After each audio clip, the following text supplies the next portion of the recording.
Welcome to the Highline Herd podcast, where we dive deep into the world of horses and the people who love them. Join us for new episodes every Sunday as we explore everything from horse care, riding tips, and anything else equestrian related. To keep up with the herd, be sure to follow us on Instagram at the Highline Herd and visit our website at thehighlineherd.com.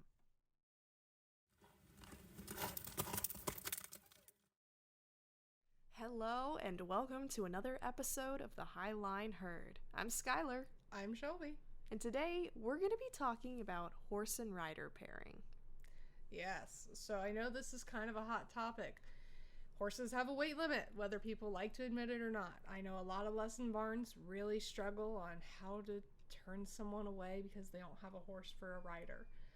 So in this episode, we're going to cover that. We're going to talk about the 12% rule, the 20% rule, why you can't really just break it down to numbers and percentages, because there are so many more variables that go into it. The job, the fitness, the balance, the body awareness, the health. So let's get into that. So the 12% rule. The 12% rule or the 20% rule, depending on the horseman you talk to, they'll do one or the other. I prefer the 12% if I had to subscribe to one. A horse can carry up to 12% of its body weight. Some people say up to 20% of their body weight. Mm-hmm. Again, like I said earlier, this cannot be tied down to just numbers, in my opinion. No. So I have seen, some of the variables I touched on were, what job is that horse going to do? If you just want to putz around the property, walk only, yeah, you might not need to be super particular about your horse's build. But if you want to do trail riding, if you want to do jousting, if you want to do, mounted games, Jumping, showing, cross country, dressage. You want a horse that you can comfortably ride and a horse that can comfortably hold you without any ill effects. Rider fitness. If you aren't super fit as a rider, yes, the 12% rule might say you can ride a 14-hand pony as a 200-pound rider, but should you be? Probably not until you have a little bit better fitness level, a little bit more better body control, better balance. Or the horse's fitness. Great example is Valor. He could, comfortably carry up to 300 pounds because of his size, if you just look at the numbers of it. Is his fitness level there to carry 300 pounds on his back comfortably and safely? No, his fitness level is not there. Neither is Willie's. Willie could not carry excess of 200 pounds right now on his back. Yes. Comfortably. Physical health. Does your horse have any prior injuries? Do you have any prior injuries that limit your mobility or your balance? I know a 15-3-hand quarter horse. He is big, he's got thick bone, thick body, he is muscular, he is fit. But due to an old injury, he cannot carry what he feasibly could without it. His rider will not put more than 215 pounds on him, and she only ever rides him in synthetic saddles to limit that weight. Mm-hmm. So that would be your physical health. I could not ride a horse that was very strong in the body, that needed very strong leg aids, because I don't have the leg strength to give those aids on my left side. So there's your health. There's equipment weight. If you're roping, those saddles can get up to 40 pounds. Oh, yeah. So, you want to take that tack weight into consideration. If you're jousting, that armor weighs, very similar to fireman's gear. It can weigh 70 pounds to 100 pounds. Mm-hmm. So, your horse has to be able to, you're taking into consideration equipment weight as well as rider weight. Or anything that you have on the horse additionally, right. Not just your tack. Right. And then there's awareness. Your horse and you could be very, very fit, but if your horse isn't super body aware and has a tendency to stumble, are you guys really a great fit? Or can you make up for your horse's inability to balance? Or can your horse make up for your inability to balance? Yeah. There's a lot of factors that tie into things where it can't just be boiled down, or at least, we both believe it can't be boiled down to a number. No. It can't. I truly believe it can't, because I've seen horses where people would say, oh no, they're built such and such way, so they should be able to carry this. But if they've never carried that, why are we putting that on them? Why are we not building up their fitness just like we would any humans? Horses are athletes. Let's treat them like athletes. You have to condition them to carrying a different weight than what they're normally used to. Absolutely. And, depending on what you're doing, if you're doing something like roping where your weight's going to be shifting a lot, make sure your horse knows how to deal with that. Mm-hmm. Make sure your horse can comfortably compensate for that lack of, that shift of balance. I, have to, when I trail ride, Valor's a wide load. There's a couple of times I've got my whole body on half of his saddle because I can't stay comfortably and safely square in the seat. Valor has to be able to balance accordingly, even though I'm hanging off one side of him. Mm-hmm. If you're steer wrestling, those horses have a cowboy hanging off of them. They've got to be able to balance. Mm-hmm. Well, and even too, something that I've witnessed personally at the Renaissance Festival is trick riding. A lot of the trick riders are hanging off their horses in ways that, the horse typically does not carry. And those horses are trained specifically to counterbalance the rider and to know when the rider is moving and know when to act and when to change their gait in order to compensate. And that's something that, it takes years of training to get that. Even too, your seat, your positioning is very important for the horse itself. You have to know how to balance yourself and how to position yourself to help the horse move. Because if you put yourself in a situation and put your horse in a situation where you are, leaning too far one side and you are constantly throwing your horse off balance, that's not going to help anybody.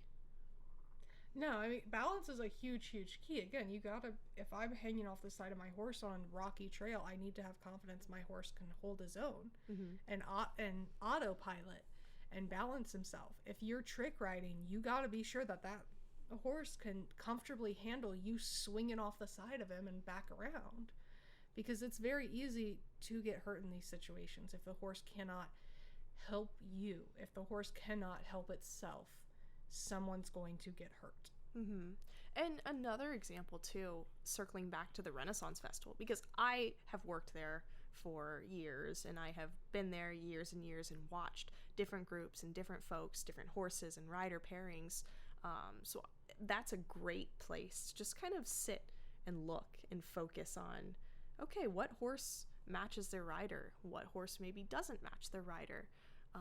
Jousting is such a high impact sport where you are constantly moving in the saddle. You're constantly leaning forward, leaning back, bracing yourself, doing all these different movements on top of a horse that is running full out or turning, real sharply to come around the list. And you have to prepare yourself and your horse for those movements and be able to predict them and move with your horse. And that's hard, especially when you add the weight of the armor and not being able to see, not being able to move like you properly do without that armor. There's definitely so much that goes into it. Jousting is one of those, you might want to choose a horse that's bigger than say you weigh 180 pounds. Your armor weighs 70 pounds. That puts you at almost 300. You could, yes, ride a little 15 three-hand quarter horse. He could carry that. But with how, like Skylar said, it's a high-impact sport. There's a lot of force on those joints. There's a lot of movement. There's a lot of shuffling. There's a lot of hard riding. What does that horse's longevity look like if you go with that size? So actually, in some cases, I've seen this work out pretty well.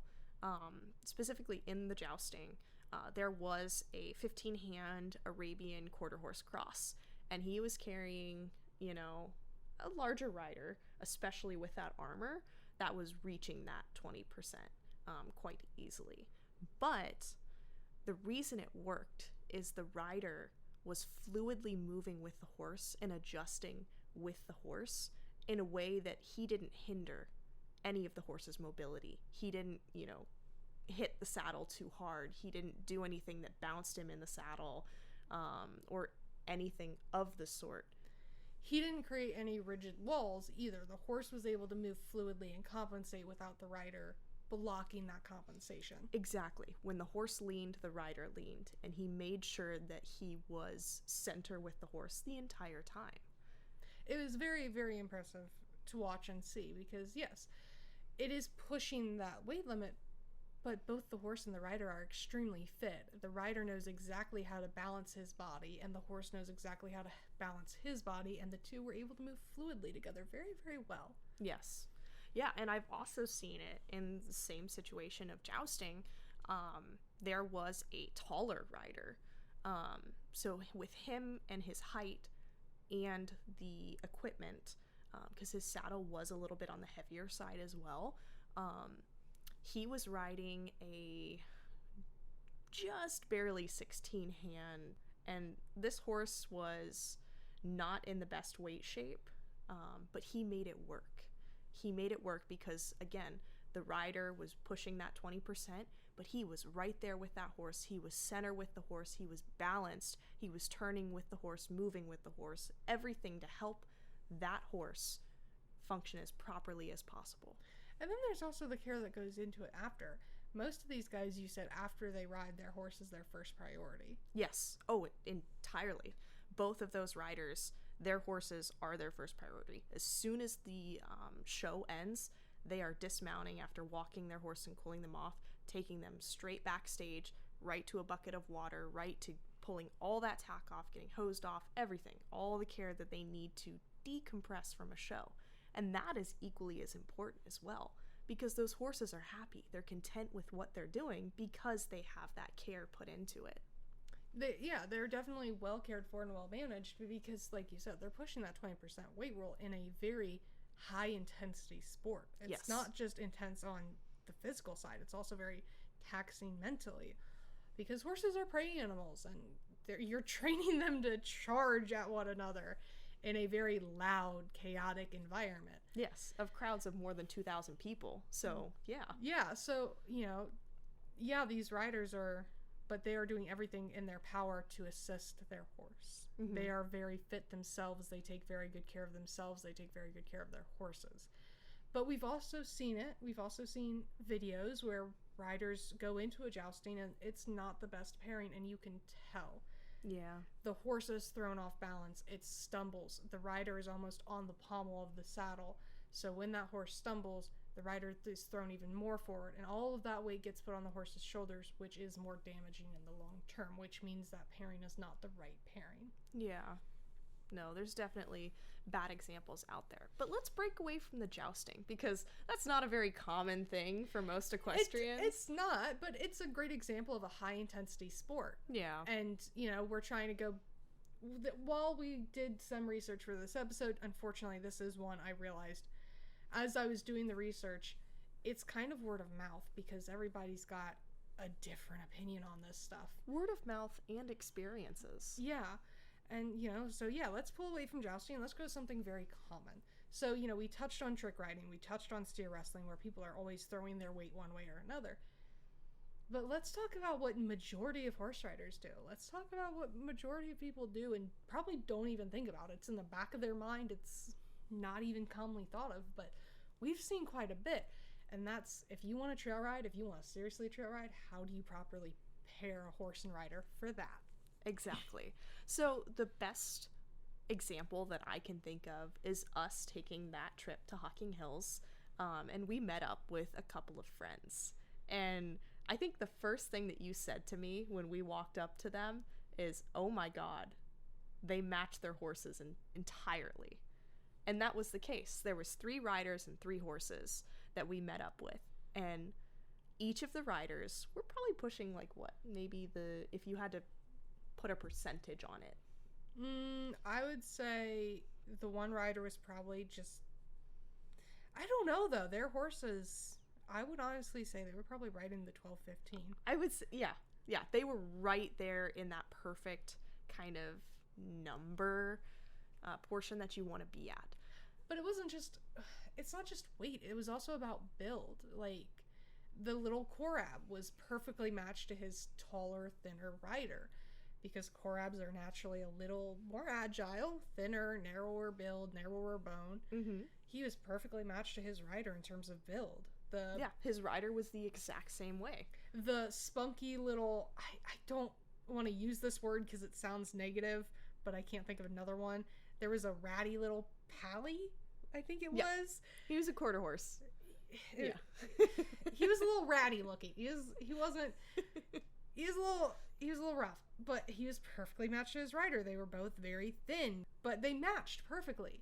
And then the one guy, he was heavier set. He was riding this big old fjord. They were perfectly paired to each other. I was like, I don't know where the horse ends and the person begins. That's how well they matched. Yes. And those three, like, they were wonderful to ride with. Oh, yeah. They knew how to sit. They knew how to position. They were fun on the trail ride, too. Like, it was just a perfect situation all around. And that's the best positive example that I can think of when I would think of, like, how do you match yourself and your horse? Right. Because what happens on the trail? So, Skylar and I, there's a trail up at Hacking Hills called the Goatsman's Trail. And it's a very fun trail to ride, we think. Yes. But on that trail, if you have anything bigger than a little Korab, like if you have anything wide, you gotta switch your balance around. You gotta shift. You gotta move. You have to put all of your weight on one side or another, pulling your leg out of the stirrup, throwing it on their shoulder. Yeah. The trail... How do your horse cope with that? Yes. The trail is called the Goat Trail for a reason. It is one of the most difficult trails on the park. But honestly, I think it's the most fun because of the challenges that it puts you and your horse through. It makes you sit and move with the horse, lean up, lean to the side, know where to position yourself to help your horse out getting up inclines or doing switchbacks, stepping over rocks, over logs, over trees. You know, it's all of those things into account that when I think about bettering yourself as a horseman, I'm like, yeah, go on the goat trail. Don't care about what other people say. If you can sit and know how to ride a horse and know how to move yourself, you'll be fine. Right. And again, it's also about, can your horse compensate for that weight shift? There were quite a few times I was, half on, half off Valor. And as a horse, he had to be able to compensate for that.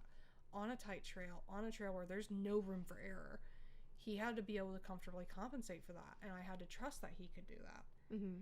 But that's something a lot of riders, I think, overlook when they're thinking about trail rides. They don't think about, can their horse compensate comfortably and safely if the rider needs to shift their weight in such a way. Yeah, and I think, honestly, that was something that I realized when we were on the goat trail, because I decided to go into this ride bareback. So just using a bareback pad, and it kept sliding around on Willie's back. And I felt bad for that because I am one who is always moving on his back. I'm always doing everything I can to make sure that my weight is off of certain parts when he's using them. And in that case of that bareback pad, I had to really work a lot of muscles that I have not worked. So I was pretty sore after everything, but it was all at the expense of him, making sure that he didn't have to work extra hard just to compensate for me. And that's really, when you're looking at horse and rider pairings, you have to look at, can your horse comfortably compensate for you, or can you comfortably compensate for your horse? Because, some of the stuff Valor and I do have to hold him. And that sounds weird if you don't, do a lot of collection work, if you don't do a lot of arena work, but I have to hold Valor for a lot of stuff. And if I can't comfortably do that, then it's not a great pairing, because sometimes you have to hold a horse to teach a horse, right? Mm-hmm.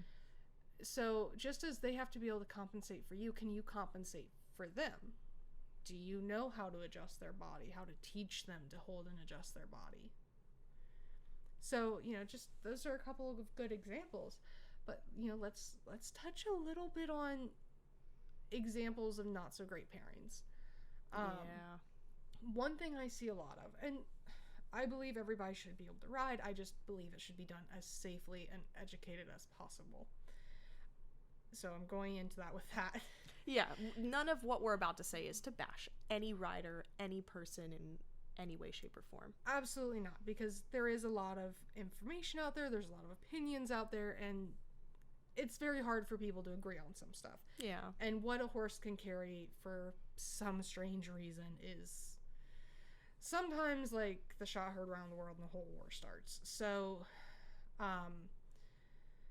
some bad examples, some examples of bad pairings would be, and I see it a lot, gated horses. Mm-hmm. People get these little, and I say little because they're not just short, they tend to be very narrow build as well. Very small legs, very small shoulders, very narrow in their builds. I see these little horses and I see bigger people tend to choose them because they're comfortable, but it's not a great pairing for the longevity of the horse usually. Yeah, unfortunately. So I lived and worked in Hocking Hills for a long time at a horseman's campground. So I got to see people come in every day of the week, come in for riding, since the state park was right there and we had arenas and facilities and all that for it. I got to see a lot of this. The gated community is very popular in this area, and unfortunately, there are a lot of larger riders who are really pushing that 20%. And I've also seen it a lot of times where they're not as balanced on the horse either. Yes, the gated horse is made for an easier ride, a smoother ride, so you don't have to work as hard to move with them. But a lot of the times I just see people sit back and just let their horse go. And that doesn't help in that situation, especially when you're already pushing that 20%.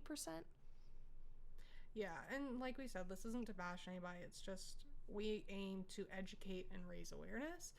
And, the gated community is one of the big ones I see for the big weight discrepancy between horse and rider. And yeah, like Skylar said, a lot of them don't appear to be helping their horse out. They appear to just be letting their horse run on autopilot. Yeah. And just being a passenger. And you can't really be a passenger if you want to trail ride somewhere like Hocking Hills. No, because it's very involved. There's a lot of hills, there's a lot of dips, yeah. There's a lot of rocks, there's a lot of shifts, and it's a very busy park, so you're going to run into dogs, you're going to run into people, you're going to run into other horses. Can you comfortably adjust to account for that? Yeah, that's a big part of it. So, and when you're, pushing that weight rule, say your horse does stumble, their risk of injury is higher.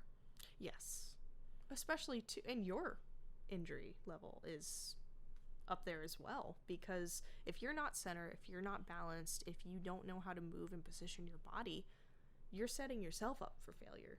If something were to happen, if your horse were to stumble, if your horse were to slip or fall, that's just not a situation anybody should want to be in.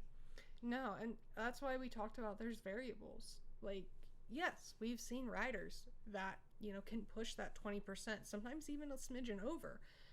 But they do so with the utmost care and awareness that they are doing that. Mm-hmm. They do so with the utmost awareness that they need to be on top of their game and their horse needs to be on the top of the game to do it safely. Yes. To be able to do it with minimal long-term damage. Because reality is, if you are a heavier rider riding a smaller horse and you aren't doing anything to help that horse out, you're risking the long-term health of your horse, the Mm-hmm. long-term physical soundness of your horse. I've seen horses with an injury where their weight has to be taken into consideration before a rider is put on them, regardless of size. Mm-hmm. I've seen riders have to be careful about the horses they choose because of an injury, because they can't help their horse properly if their horse is too big or too dense. So these horse and rider pairing, there's a lot of variables in it. There's a lot of opinions about it. There's a lot of information out there about it. But ultimately, the reason it exists, it's for the health and safety of the rider and the horse. Because did you see any accidents come out of it at Hocking Hills? Yeah, there were quite a few, unfortunately, especially folks wanting to go up to the goat trail. A lot of the times I saw it with the gated crews, who had the bigger riders, and I would hear the stories at the campfire afterwards of like, oh yeah, my horse stumbled and then I fell off, I just slid right off the side, or I fell forward off the side, or my horse threw a buck and I came right off. That was kind of the situation.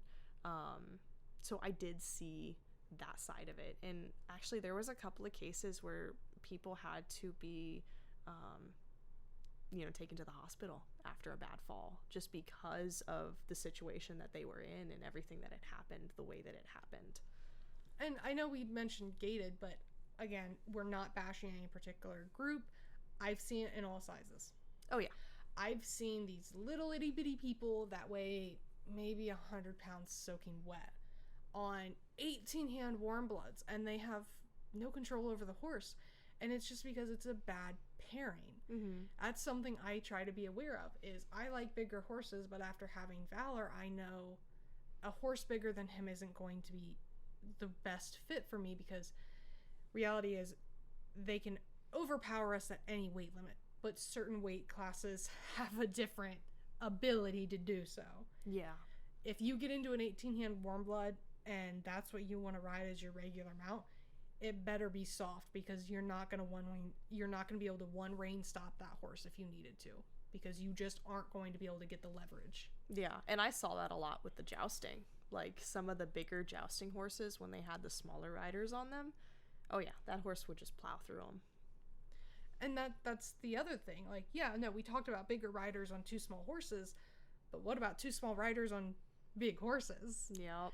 I see it a lot in the show world.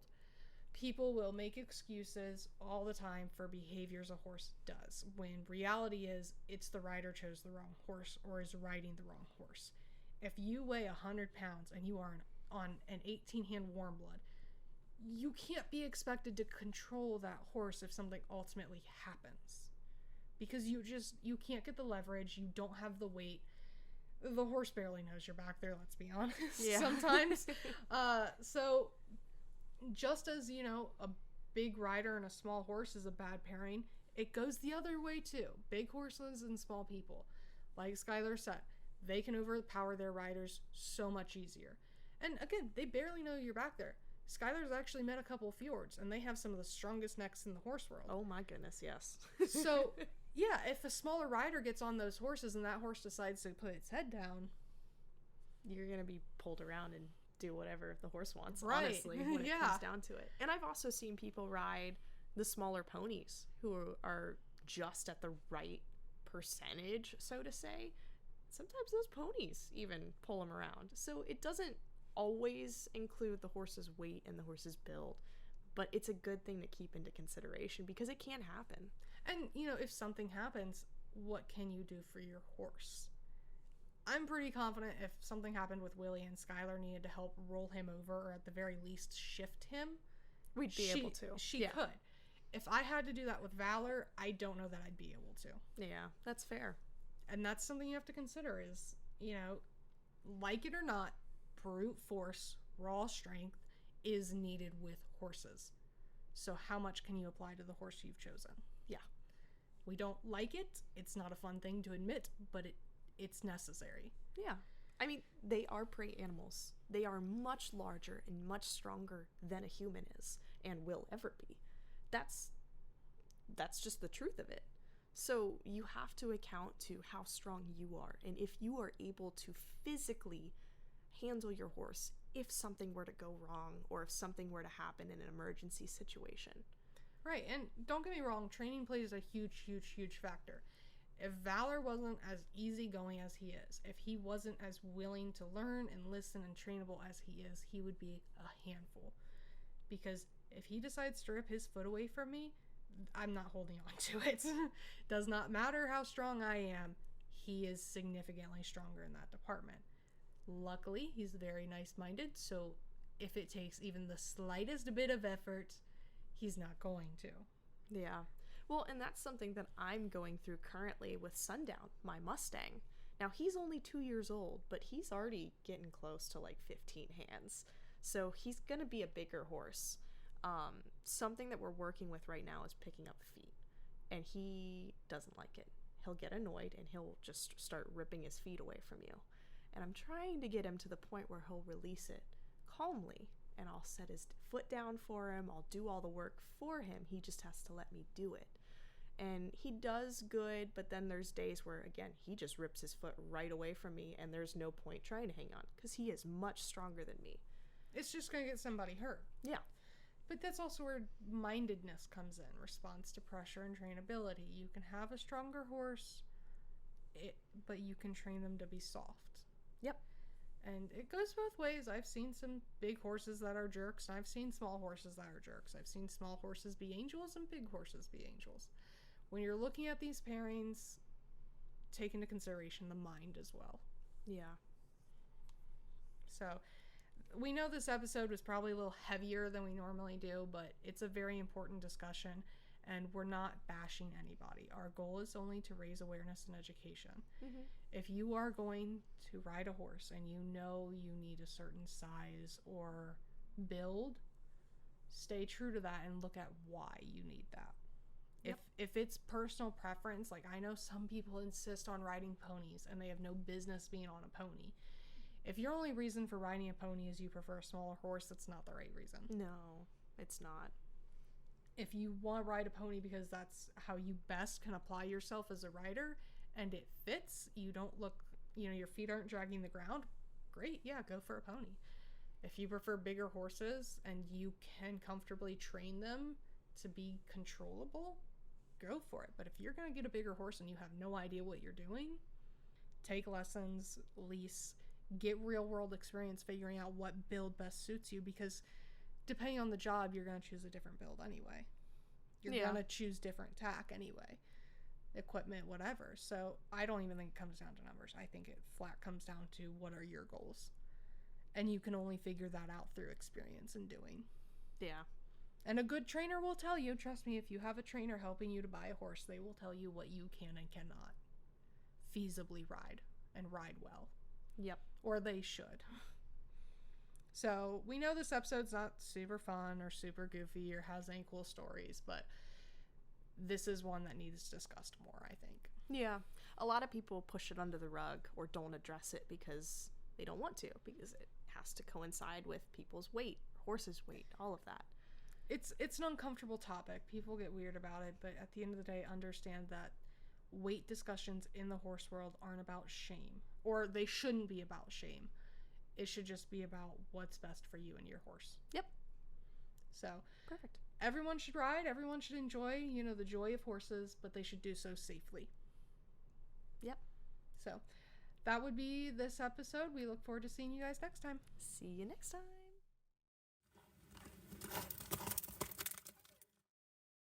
We hope you enjoyed this week's topic. Join us for new episodes every Sunday. And to keep up with the herd, be sure to follow us on Instagram at The Highline Herd and visit our website at thehighlineherd.com. We hope you enjoy the show. See you next week.